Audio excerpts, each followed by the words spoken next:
844-580-9326 will put you on with Larry Perry, like Joyce calling in from Winter Park. Joyce has got a question about her Subaru. Go ahead, Joyce. Hey, Larry. Hey. Got a quick question. I love my internal combustion engine. Love the guys that can fix them even better. You recommended to me, and you fixed my car. You're in charge of my car. Have been for probably 10 years. But I need to take it to maybe North Carolina, Virginia for a couple of months, and I have AMSOIL in the engine, and I have AMSOIL Light in the transmission. The transmission gets a little bit fussy in cold weather, and I'm a little bit concerned about the oil. Am I okay? Should I change the oil? I don't know. It's like, because I have to let it warm up till when the blue light goes out, because otherwise my power steering it doesn't want to turn. Maybe it's maybe it's a whole different problem. I don't want you to even tell me about that one.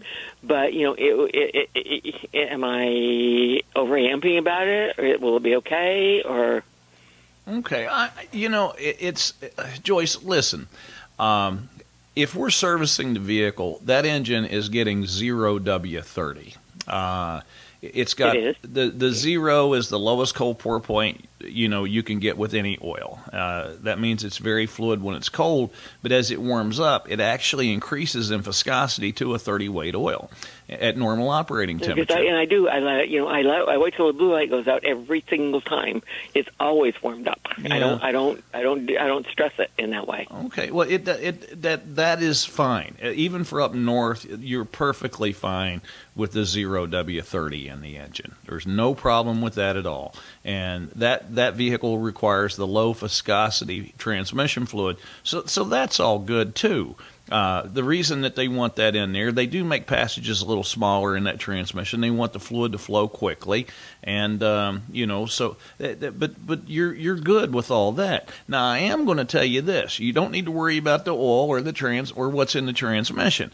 What you need to be concerned with, if the steering doesn't feel exactly right when it's colder, but it seems to be okay once it warms up. Now, on that one there, I don't think it's electronic steering. I think that one still uses a hydraulic system.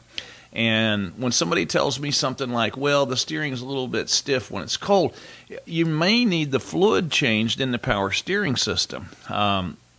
What will happen is, over time, the fluid will start thickening up. And when it does, it doesn't flow like it's supposed to. Power steering services are something people, they don't really think about, and it's often overlooked. So the fluid that's in there is probably 13, 14, probably 14 years old, so it's probably due to be replaced. And just getting the old fluid out and getting some new power steering fluid in there probably help a lot as far as the stiffness that you're encountering, when it's cold in the mornings when you first start up. But you might want to give JD a call on Monday morning and ask him. He can pull up all of your previous services and let him look and see if we have ever done a power steering service on that vehicle where we've actually went in there and probably done a flush and then went ahead and replaced the fluid. If we haven't, then I strongly suggest you do that before you get up north, because if that problem, if you're noticing something here, it's going to probably be twice as bad when you get into colder weather.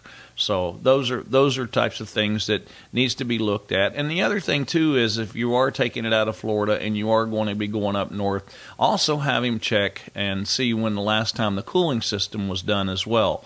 And then we could probably go ahead and just check and make sure that the antifreeze strength is good enough to go in, maybe a 10 or 20 below situation.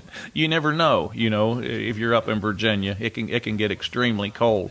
So want to make sure we got plenty of freeze protection in the cooling system as well. Joyce, thank you so much for your call, and especially you being a customer. Have a great weekend.